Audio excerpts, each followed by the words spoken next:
Fórum GRI de Fundos Imobiliários 2022, você aqui ó, pertinho de todo mundo pelo Clube FI, né? A gente faz o possível para te deixar por dentro do grande evento. Que belo evento, né, Augusto? Muito bom. Já acho que quarto ou quinto ano que a gente está aqui junto, né? Como eu falei ali há pouco, evento agnóstico, né? Que não é nenhum gestor, ou seja, é um evento do mercado para o investidor. É muito feliz mesmo, muito legal. Augusto é daqueles que dispensa apresentação, né? Augusto Martins, diretor da CSHG, gestor de fundos imobiliários lá, à frente principalmente do fundo de escritórios, mas na verdade diretor responsável pela área toda, né? O Augusto, a gente está num GRI que é diferente dos demais, né? É um GRI de varejo. Por quê? Porque o fundo imobiliário está próximo de 2 milhões de investidores.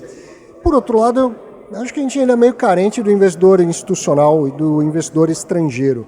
O que falta para eles chegarem? Você sempre fala um pouco sobre isso. O que está faltando para chegar institucional? E é importante que ele chegue? Para você, gestor, por exemplo, seria importante?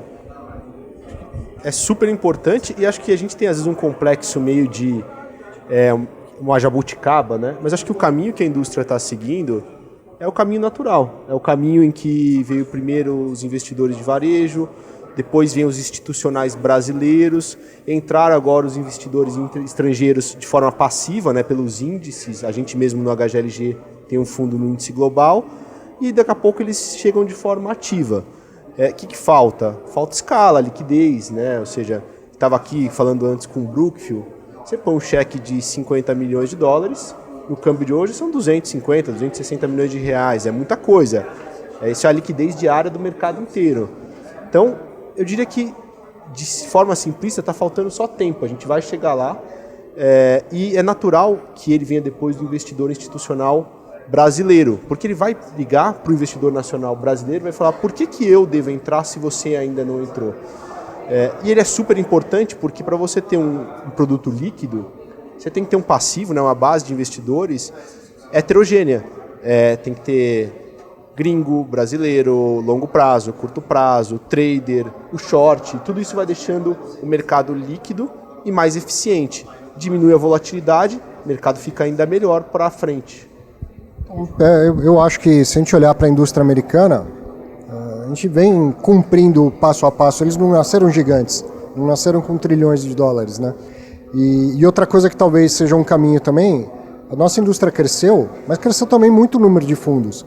Eu acho que vai passar por uma consolidação em algum momento e diminuir e aí ter mais liquidez em poucos fundos muito grandes, né? Ah, sim, precisa consolidar. Acho que tem uma barreira regulatória para vencer em algum momento, que é facilitar esse processo, né? Hoje, por exemplo, uma companhia listada compra uma outra companhia listada com um processo bem mais simples. Não vou dizer que ele não tem governança, ele tem governança, mas é mais simples, até porque tem bases mais concentradas, tem acionista controlador, e no fundo imobiliário isso dificulta, né? A gente tem a assembleia dos 25%, mas vai enxugar. É isso, tem que ter mais fundos maiores, aliás, menos fundos maiores, e isso facilita a entrada de todo mundo, né? Acomoda o investidor. Bom, falar de um outro assunto aqui, que são os fundos high yield. A gente passou por um período de taxa muito baixa no Brasil, taxa de juros básica muito baixa, e fez surgir com uma velocidade enorme os fundos high yield. Como que o CSHG olha para essa indústria? Um dia eu vou ter um fundo high yield de papel na CSHG? Assim, a gente se direciona muito pela originação. Hoje a gente não vê uma originação na qualidade que a gente gostaria, na escala que a gente gostaria para fazer isso. A gente tem algumas ressalvas com alguns papéis high yield que vieram ao mercado. E olhando no curto prazo ou médio prazo, o spread, né, a diferença do high yield para o high grade, não parece que remunera o risco inerente. Então, você pega no curto prazo, ficou muito claro isso, quando você olha para trás, o cara estava ganhando dinheiro na inflação. E aí quando a inflação está em 10, tanto faz se você tem um papel que é inflação mais 8, inflação mais 10. Se a inflação está em 10, a diferença já é gigante. E isso te incentiva ainda menos a ir para o high yield. Então, assim, se um dia tiver uma originação de qualidade do jeito que a gente gostaria, a gente faria, a gente não é contrário. Agora, tem que ter diversificação de risco, tem que ter um spread, né, diferença de remuneração para o high grade que tem que ser high yield de verdade, né, uma rentabilidade bem alta. Né? E tem que ter originação para também você pulverizar o risco. nos parece um equívoco você ter um high yield que você tem, às vezes, 5%, 10% no único papel. Porque é meio assimétrico. Se for aquele papel que deu problema e o high yield deveria dar mais problema do que o high grade, é uma coisa... Então a gente gostaria de ter, por exemplo, um fundo high yield pulverizado, ou seja, 100 papéis, 1% em cada, por exemplo. Entendi. Isso ajudaria muito. E aquela pergunta sem resposta, o que caracteriza um high yield? O que diferencia um high yield de um high grade? Porque a gente vê fundos imobiliários com nome de high yield e papéis que pagam IPCA mais 7. E no high grade, papéis que pagam IPCA mais 7. O que diferencia um do outro? De forma criteriosa, deveria ser a existência do rating com grau de investimento ou não.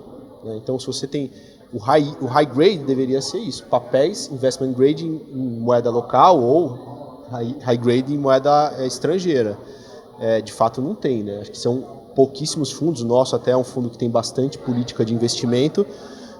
E uma briga que a gente tem hoje, uma briga não, uma conversa, uma melhoria dentro da regulação para que a gente possa levar essas nomenclaturas de forma mais padronizada para o investidor, né? Você pega né? Os fundos líquidos, né? Tem isso muito claro, fundo soberano.